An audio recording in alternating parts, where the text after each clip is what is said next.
And now, tonight's presentation of radio's outstanding theater of thrills, Suspense. Tonight, we bring you transcribed a story of a prescription filled in error. We call it To None a Deadly Drug. So now, starring Harry Bartell, here is tonight's suspense play, To None a Deadly Drug.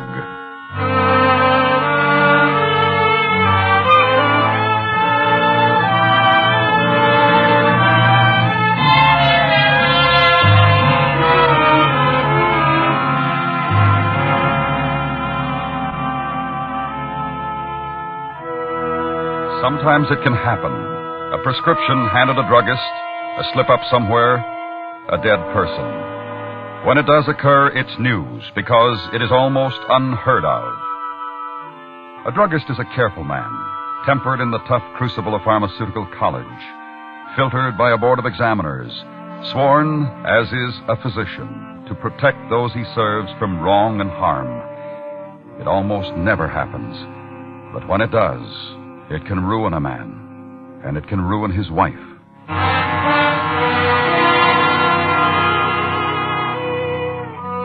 Manxville is on US 99, near the junction of three main arteries. It's a small town, but it supports two drugstores. One is Foster's Pharmacy. It's owned and run by a young ex-GI pharmacist named Cal Foster.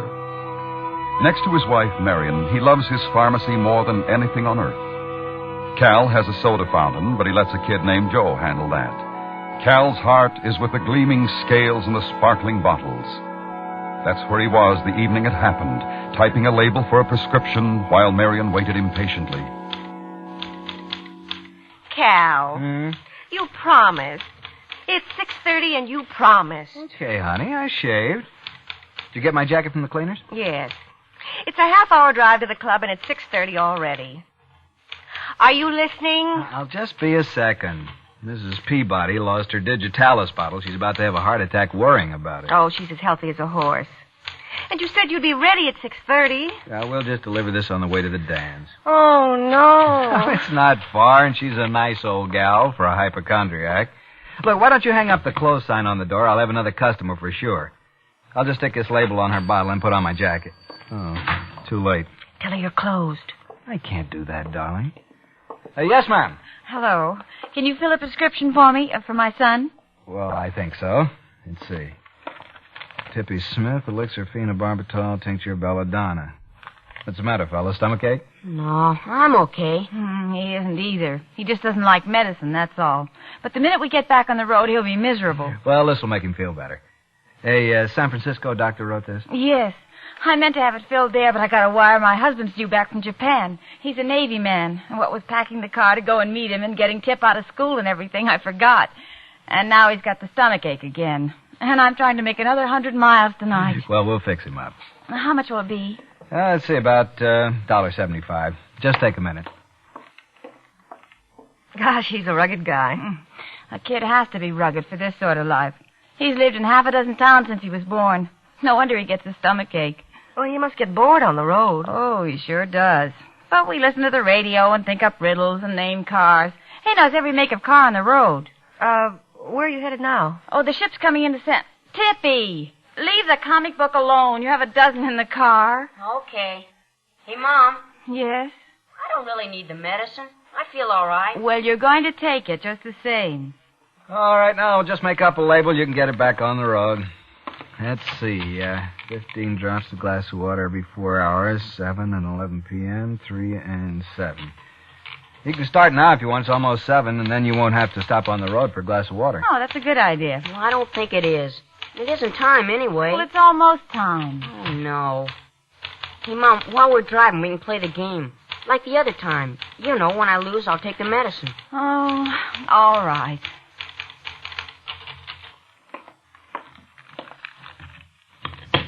There we are. Oh, excuse me just a minute. Hello. Oh, that horrible phone. Yes, Mrs. I'm trying to get him to a dinner dance for the first time in 2 years. It's like getting a date with Marlon Brando. Well, at least your husband's home night. I know. Must be awful. Oh, here, I'll put on the label and you can go. Well, you see, there were how much did he say it would be? $175. Out of two, as they say. Oh, and it looks as if Tippy's brought a comic book, after all, with his dirty hands all over it.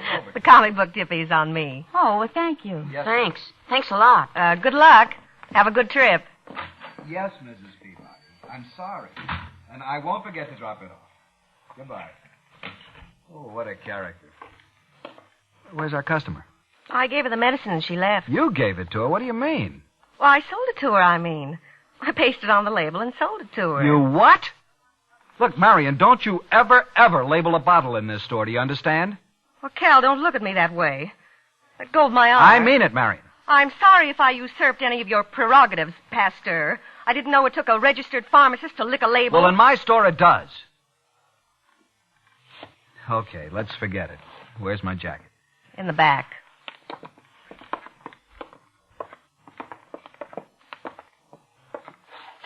Here.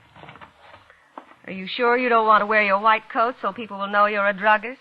A pharmacist, I mean? All right, that's enough of that. Okay. Are you all set? Safe lock, files closed, lights out. Let's roll, doll. Has the stern disciple of Hygeia forgotten something? Ooh, Mrs. Peabody's digitalis. She'll murder me. Just a second.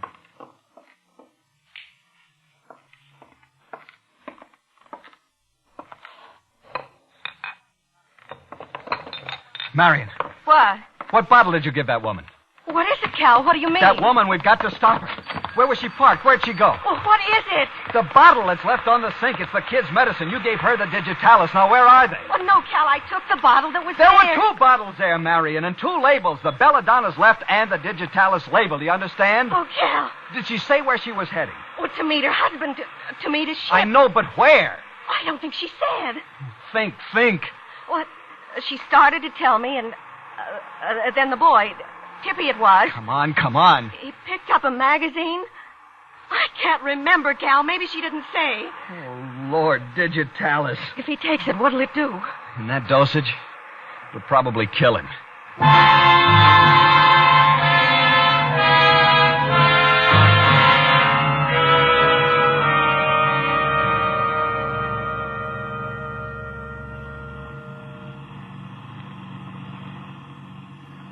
Mom, Yes? you think Dad'll know me? What do you mean, will Dad know you? Will he? Well, of course he'll know you. Why wouldn't he? You said once he wouldn't. I didn't. Well, that time he called from Japan. You said he wouldn't know me now. Well, you did. Oh, Tippy. That's just something people say. Of course he'll know you. Oh, and you and he have lots of fun together before he leaves again. Turn on the radio. Okay.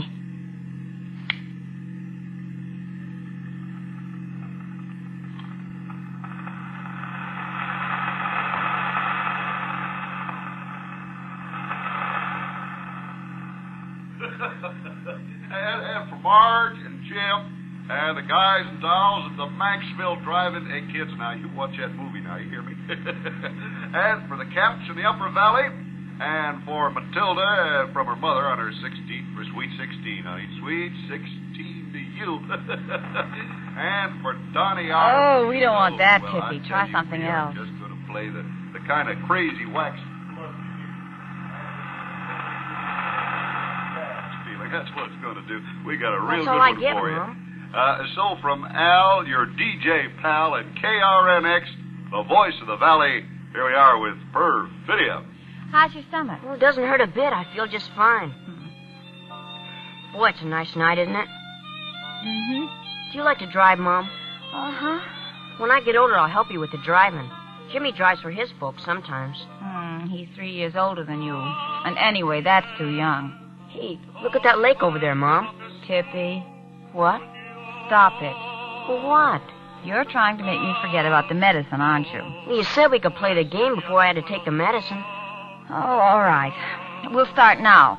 How many out-of-state licenses? Well, 5. We won't see 5 in an hour. 2. Oh, no, you'll see 2 right away. 3? All right. Now, when I see 3, you have to take your medicine. And what do you know? You see that car ahead? Yeah.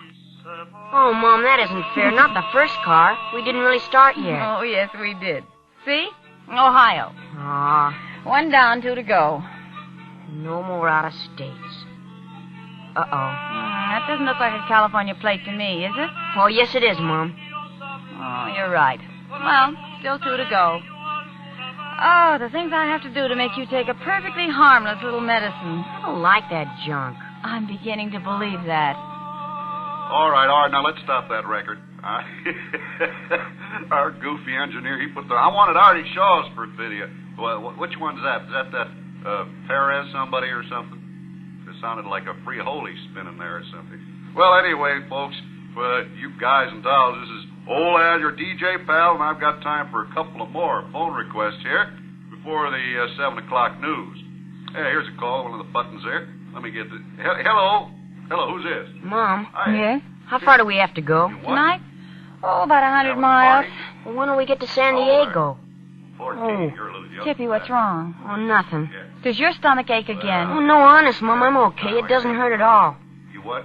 I want us to play the game. It does hurt, doesn't it? Right, that's what Oh, you I want think to we hear. better stop at the next place and give you All right, those get it drops. back and find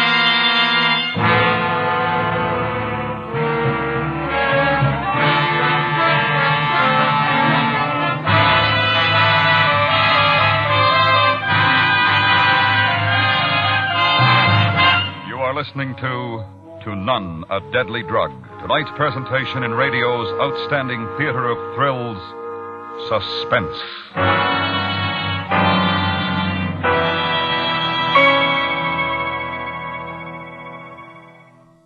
Listen in twice every weekend for exciting dramas of Gunsmoke on CBS Radio. Listen Saturday in the daytime when United States Marshal Matt Dillon fights to hold the frontier against spoilers and outlaws. And listen again Sunday night on most of these same stations for an entirely new story of Gunsmoke in America's early West. Make Gunsmoke a listening habit, and you'll readily appreciate the sentiments of critics who have given this thrilling, realistic program their generous applause. Gunsmoke, at the Star's address. And now we bring back to our Hollywood soundstage Harry Bartell, starring in tonight's production, To None, a Deadly Drug. A tale well calculated to keep you in suspense.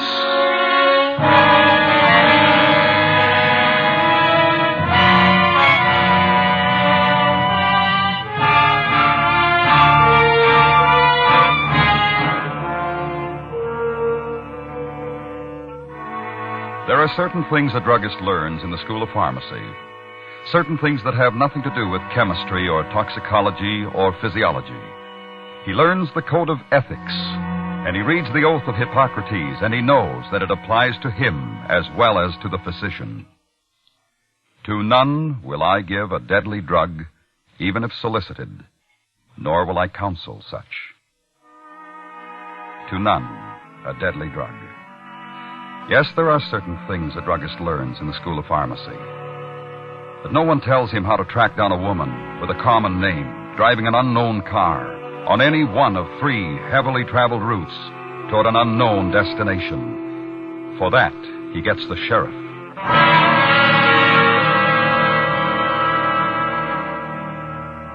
No, she didn't say where she was heading. You're sure she didn't tell your wife while you were in the back there? Marion can't remember. Is she okay? She kind of just sits A there. little shocked, maybe. Foster, I just don't see how you expect us to stop this woman. We got no license number, no make of car. Last name is Smith. You don't know where she's heading, and with the traffic that we have here, I don't know. We've got to stop her. What time is it? 10 to 7. You said the first dose was at 7? That's right. Hello. Mr. Foster? Yes? Ready on your call to San Francisco. Oh, thank you. Hello, Dr. Peters? This is Dr. Peters. Doctor, this is Cal Foster. I got your number from a prescription. I'm a pharmacist in Manxville, Foster's Pharmacy. Yes? You treated a child named Tippy Smith, about 12 or 13, a Navy man's son. You wrote a prescription for belladonna and phenobarbital. I think I recall. Go ahead. Well, I made a mistake. He got digitalis instead, the same dosage. What? Digitalis. Well-built, rugged boy. Blonde hair, pretty mother. Yes, that's right. Yes, I remember. Is he alive? We can't find them. They're on the road. That's why I called. Well, I'll do anything I can. did you tell us in that dosage? Do you know anything about them, where they might be going, the make of car? No. Well, they were new in the city, their first visit to me. Look, I'm at home, but her address will be in my files downtown. Just a minute, please. Sheriff, if we get her address, can we find her license number? Well, sure, from Sacramento if it's a California license and if it's current. But it'll take time. It's too long, and that's for sure. We've got to try. Doctor, will you get her address? I'm on my way. I'll call back. I don't know what we can do until we find that license number. Can't you set up roadblocks?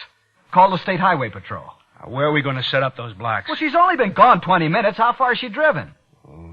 12, 15 miles maybe. But which road? We don't even know where she's heading. Husband's ship was coming in. Where would a Navy ship come in? Oh, that's easy. San Diego, Long Beach, San Pedro, Port Hueneme. She's on 399 or 99 or maybe 466. Now, we don't know. So I call the Highway Patrol for an all-points bulletin. I want a roadblock for a woman and a kid. No car description, no license number. We don't know what road they're on. They're going to laugh at me. It's too late anyway, Foster. We only got 3 patrolmen who could even get in the vicinity. Now, you got to forget the roadblock. Well, we've got to do something. We can't sit here and let this kid kill himself in 5 minutes. All right, what do we do? They're probably playing their game. Mrs. Smith and Tippy. What? Their game. What game? They were going to play a game before he had to take his medicine. When he lost the game, he had to take it. Foster, you better do something for your wife. All right, now look, Marion, snap out of it, do you hear? They were going to play a game. He gets bored on the road, so they play games and listen to the radio and They name do what? Play games and listen to the radio. Sheriff, the radio, KRNX. We can call him. Yeah, you know, that might work at that. That's the only station most people can get in the valley on their car radios anyway. Here, give me the phone.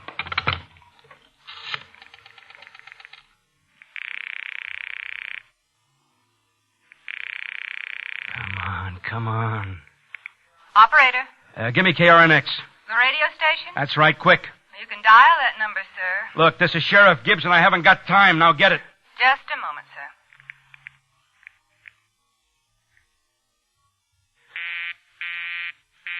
The line's busy, sir. It's their disc jockey. He takes phone requests. It's always busy when he's on. Look, this is an emergency. I want you to break in. I'll try again, sir.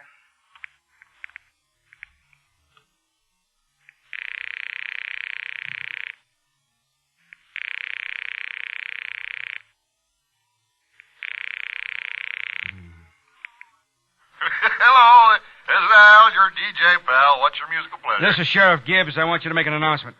Oh, yeah, sure.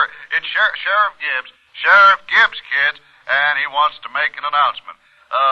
You running for sheriff again, Sheriff? Listen, Joker, this is Gibbs, and it is an emergency. Yeah, I know. He says it's an emergency, cats. There's one in every crowd, kids. Somebody's always got to get in the act.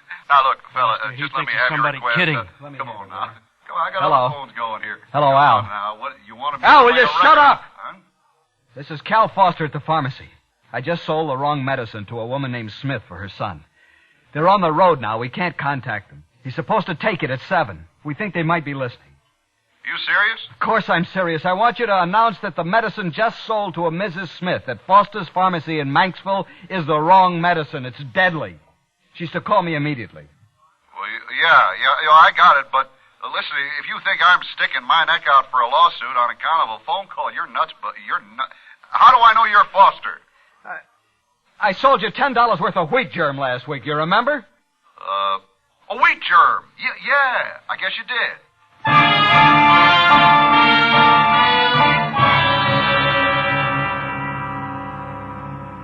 Well, kids, I guess you're kind of curious. You heard one side of a pretty strange conversation. Now then, your old pal is going to stick his neck way out and make an announcement. If I'm not on the air tomorrow, it means I was wrong. The guy that called first really was the sheriff of Manxville. I hope. Because if he asked me to make an important announcement, and if it's a phony... Kid, for heaven's well, sake, sir, find some music, will you? Yes. Anything But but I'm that serious silly now. chatter. Here's Or the turn it off. announcement. Okay. And it's about a lady named... Hey, where are we? Oh, somewhere on US 99 going to meet your dad. Man, what do you think I see on that car up ahead? Oh, no, it's a California plate. Oh, no, it isn't. It's orange and black. It's New York. Ah, and that's 2 plates. 1 to go. Oh, go slower, will you, Mom? Slower. So I won't catch up on any more out-of-state cars? You're going to take your medicine.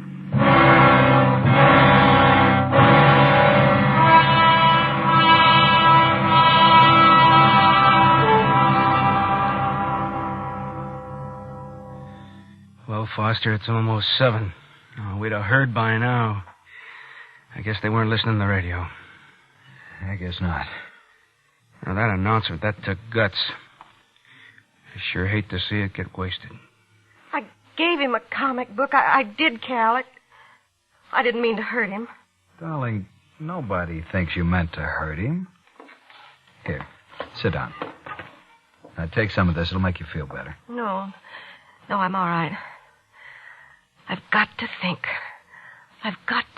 Maybe she didn't say where she was going. Tippy was looking at the magazine. I was by the cash register. She was about to tell me, and then she saw Tippy. The ship's coming into San. San? San something. San Pedro, San Diego. She'd take 99 either one. Well, can you send out that information for a roadblock? Yeah, if there's a highway patrol officer on 99, he might try without a description. But one officer trying to handle all those cars, I don't know. Well, how about the places she'd stop? She has to get water for the kid, for the medicine. Where would she stop? Oh, there are 10 restaurants to a mile down there. She's probably around Starrett by now. Let's see, how'd we tell which one she'd pick? Oh, the kid might have taken it by now anyway.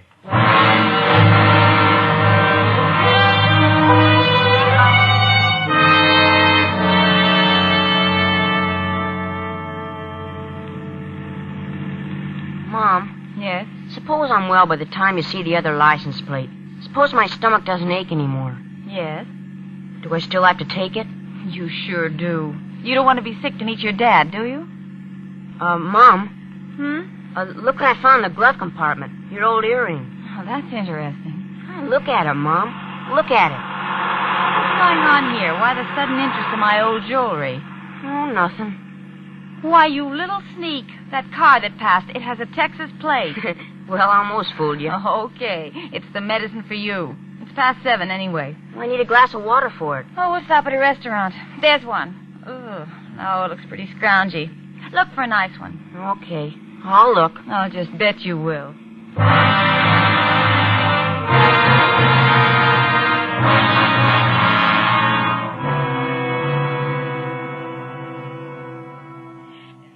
Name the restaurants, Sheriff. All of them, please. Well, let's see. There's Teppett's. And then just about a block, Cappy's. Lasky's. The AM Cafe. I remember that. Oh, she wouldn't take a boy in there. It's dirty. Yeah. Now, past Starrett. I think it's a Green Bowl. Yeah. And the Valley Cafe. Look, there's 50 of them. Please. Oh. Further on, let me see. I think that... What's it, Merritt's? Yeah. And then Tiny's. Oh, I remember Tiny's. The big place with all the glass and the big neon chicken on the highway. Yeah, that's the one. That's okay, right. Cal, give me the phone. Oh, honey. Well, that's where I'd stop. It is.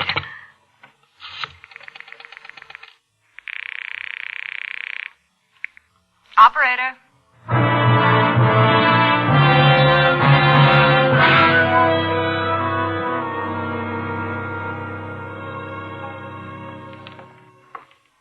Yes, ma'am?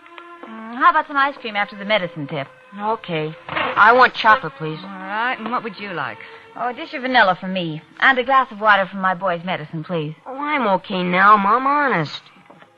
He's just like my little boy. They all hate medicine. Oh, this one's impossible. Thank you. 15 drops. You want to count them, Tip? I might get an extra one in by mistake. Oh, no. 1, 2, 3, 4, 5, 6, 7, 8, 9, 10, 11, 12, 13, 14, 15. Okay, pal, there it is. Mom. Mm-hmm. It smells funny. You drink it or I'll tell your dad what a baby you were about it. But he's drinking. All right. Stop it. I'm sorry. Are you Mrs. Smith? Yes. What? Take the phone. Take the phone, please. The phone? But how... Hello? Oh, no. No, it couldn't be.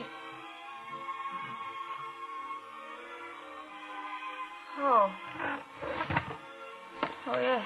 Yes, thank you. Mom, are you sick? Sick?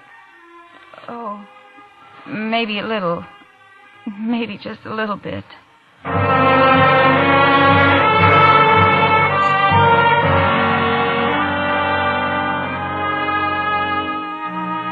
It's news when it happens, a drugstore mistake, because it almost never does happen.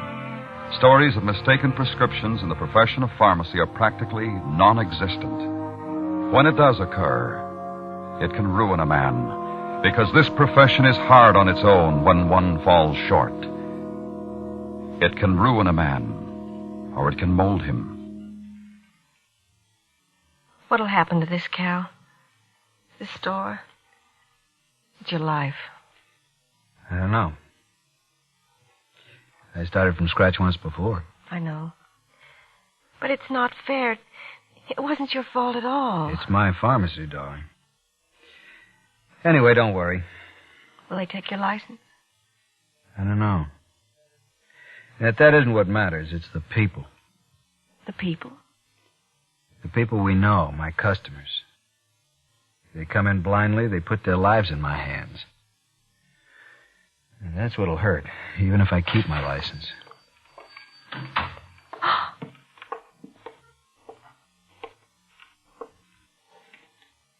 Hello, Mrs. Smith. Where's Tippy? In the car. He's tired. I don't know what to say.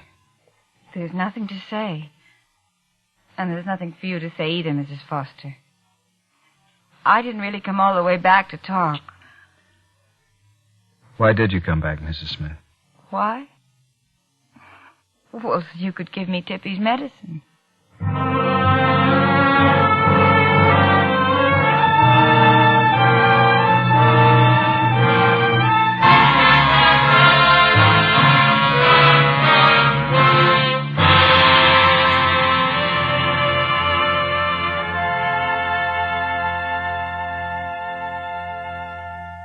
Suspense, in which Harry Bartell with Charlotte Lawrence and Eve McVeigh starred in tonight's presentation of To None a Deadly Drug.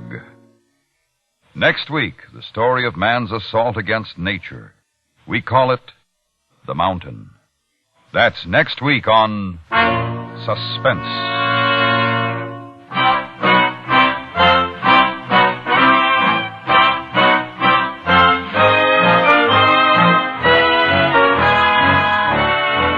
Suspense is produced and transcribed by Anthony Ellis.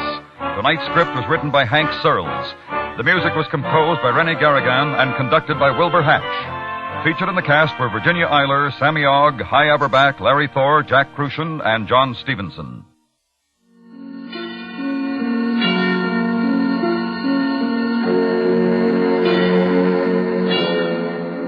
This is the CBS Radio Network.